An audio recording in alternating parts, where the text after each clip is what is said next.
21મી તારીખે વિશ્વ માતૃભાષા દિવસ તરીકે ઉજવે છે અને એની પૂર્વ સંધ્યાએ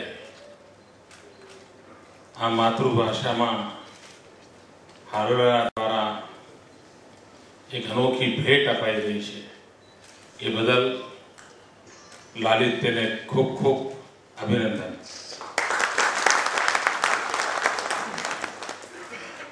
ગુજરાતનું સ્વર્ણિમ જયંતિ વર્ષ છે અને આ સ્વર્ણિમ જયંતિ વર્ષમાં ગુજરાતી ભાષાનું જેટલું લાલન પાલન થાય એટલું ઓછું, અને એમાં લાલિત્ય દ્વારા લાલન પાલન થાય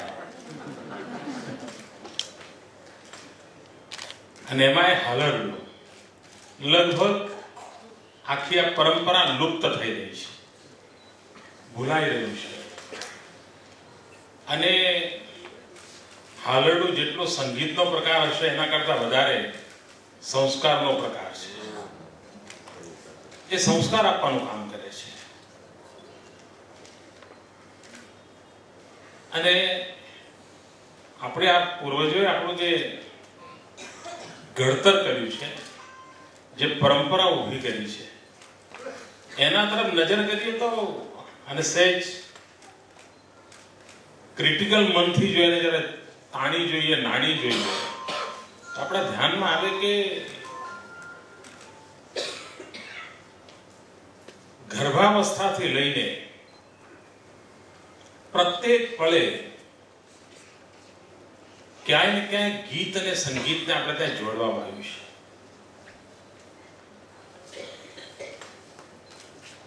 9 મહિનાના સગર્ભા અવસ્થામાં દરેક મહિને કોઈ ને કોઈ અવસર હોય છે અને દરેક મહિને અવસરમાં સ્વજનો મળીને જુદા જુદા ગીતો દ્વારા આખી સંસ્કાર પ્રક્રિયા કરતા હોય છે. અને જન્મ પછી પણ ગીતથી આવકારો થતો હોય છે અને ઉછેર થાય ત્યારે પણ હાલરડા દ્વારા એને સંસ્કારિત કરવાનો પ્રયાસ થાય છે. અને વાત આટલેથી અટકતી નથી. મૃત્યુ પછી પણ ગીતનો પ્રકાર આપણે ત્યાં છે, મરશિયા ગવાય છે. એટલે વિચાર કરો કે કેવો એક અદ્ભુત તંતુ આપણા પૂર્વજોએ આખી સંસ્કાર પ્રક્રિયા કેવી રીતે ઊભી કરી હશે. અને હાલરડા દ્વારા એનામાં એક સપના રોપવા માટેનો માં પ્રયાસ કરે છે. માત્ર એને હવે મને કામ છે માટે તો ઊંઘી જાય એવું નથી, તારે ઘણા બધા કામ કરવાના છે, માટે તું ઊંઘમાં આ સપનાને સંજોતો જાય. બધા હાલરડાનો ભાવ આ છે. કોઈ હાલરડું એમ નથી કહેતું. અને ઝવેરચંદ મેઘાણીએ અગોચર વિશ્વની જ્યારે વર્ણન કર્યું છે એમાં એમણે લખ્યું છે કે હાલરડા દ્વારા બાળકના આખી સંસ્કાર યાત્રાનો આરંભ થતો હોય છે, એની જીવન નિર્દેશ કરતો હોય છે. અને આજે આધુનિક વિજ્ઞાન પણ એમ કહે છે, આજે બહુ મોટી ચર્ચા છે આઈક્યુની, કે ભાઈ આનો આઈક્યુ કેવું. વિજ્ઞાન એમ કહે છે કે આઈક્યુ માણસમાં તમને ખબર કદાચ 20 વર્ષે 25 વર્ષે પ્રસંગ આવે ત્યારે પડે કે મીઠું કેટલું છે, પણ એનું બીજારોપણ અને ઘડતર 0 થી 3 વર્ષની ઉંમરમાં થઈ જાય છે. 0 થી 3 માં જે ભાથું મળે છે એના આધારે જ એના જીવનનો આઈક્યુ નક્કી થાય છે. ઘણીવાર આપણા મનમાં પ્રશ્ન ઉઠે કે આખરે આઈક્યુ ચીજ શું છે અને 0 થી 3 માં શું થતું હશે. નાનકડું ઉદાહરણ આપું. અહીંયા મોટી સંખ્યામાં માતાઓ બેઠી છે ને ખબર સહેલાઈ જશે ધ્યાનમાં. બાળક ઘોડિયામાં સૂતું હોય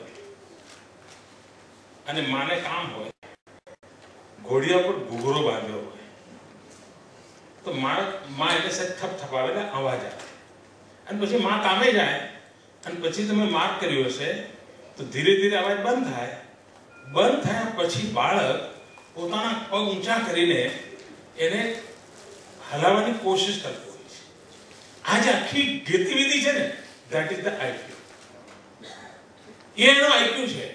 અને એનાથી ખબર પડે છે કે એ કેવી રીતે ચીજોને પકડે છે. અને નાની એટલા નહીં તો 0 to 1 હોય ને એને ક્યાંથી ખબર પડે પડ્યો પગ, પણ એને ઓબ્ઝર્વ કર્યું છે કે મારી માતાએ અહીંયા એને થપાટ મારી હતી અને એમાંથી મ્યુઝિક પેદા થયું હતું. એને પુનરાવર્તન માટેનો પ્રયાસ કરે છે અને એમાંથી એનું આઈક્યુ ડેવલપ થાય છે. આખી બાળ માણસનું ઘડતરનો આ કાલખંડ છે અને એમાં હાલરડાનું મહાત્મય રહ્યું છે. એ હાલરડાના મહાત્માને કેવી રીતે લોકજીભે લવાય. પણ દીકરો તમારો હોય અને તમે લાલિત્યની કેસેટ વગાડો એટલે બાળક ઊંઘે એવું ન થાય. નહીં તો ઈજી વસ્તુ આપણે હેરો એક સીડી લેતા જઈએ છીએ. માએ લાલિત્ય બનવું પડે, એનો જેવો અવાજ હોય ને ગાવું પડે. અને કુદરતે કેવી અદ્ભુત શક્તિ માને આપી છે. કોઈ બાળક રડતું હોય તમે લતા મંગેશકરના અવાજમાં સરસ ગીત મૂકો, સાહેબ બાળક ન ઊંઘે. પણ એની માનો અવાજ એવો હોય પડોશીઓ જાગી જાય, પણ એ ગાય બાળક ઊંઘી જાય.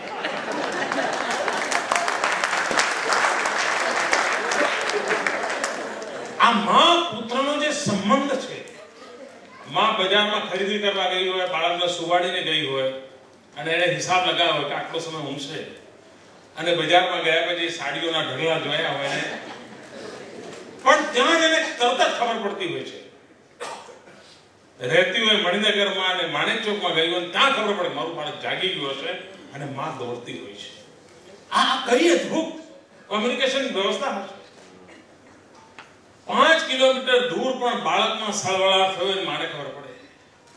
રસોડાની અંદર કામ કરતી વખતે એ રેડિયો મિર્ચી સાંભળતી હોય, પણ બીજા રૂમની અંદર જો બાળક સેજ સળવળાટ કર્યો માને ખબર પડે જ. કેવો અદ્ભુત નાતો છે. આ નાતાનો સકારાત્મક ઉપયોગ કરવા માટેનું માધ્યમ હાલરડું છે. આખી સંસ્કાર પ્રક્રિયાનું મોટું સાધન છે.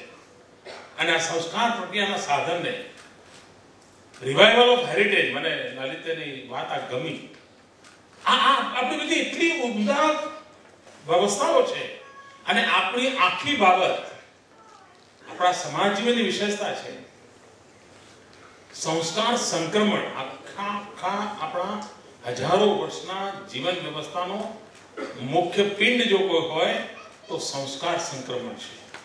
એક પેઢી બીજી પેઢીને સંસ્કારિત કરતી જાય છે. હજારો વર્ષથી આ પ્રક્રિયા ચાલે છે. આપણને આપણા બાપ દાદાએ સંસ્કાર આપ્યા, આપણે આપણા સંતાનોને સંસ્કાર આપતા હોઈએ છીએ. અને આ સંસ્કાર સંક્રમણની પ્રક્રિયા, અને એમાં આ બધા માધ્યમો છે. એમાં એક માધ્યમ હાલરડું છે અને હાથ વગો હથિયાર છે. અને હાલરડાના શબ્દોમાં પણ લગ્ન ગીતો જેવું હોય છે. ઢાળ નક્કી હોય, બધા પોતપોતાના કુંવર કયો તો અંદર બધું વર્ણન ભરી દે.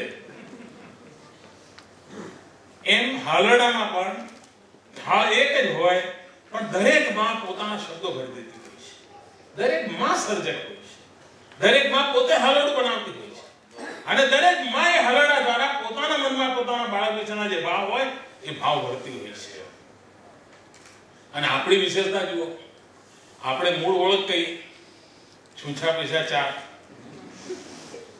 આપણને રૂપિયાનો અવાજ જલ્દી સંભળાય, ખણખણાટ આમ તરત સમજાય. એ ગુજરાતને દિશા આપવાનું કામ ઝવેરચંદજીએ કેવું કર્યું. નહીં તો છત્રપતિ શિવાજી મહારાજ મહારાષ્ટ્રમાંથી આવ્યા. હાલરડું શિવાજીમાં આવું હતું તો મહારાષ્ટ્રમાં આવવું જોઈતું હતું, પણ મરાઠી ના આવ્યું સાહેબ, ગુજરાતી.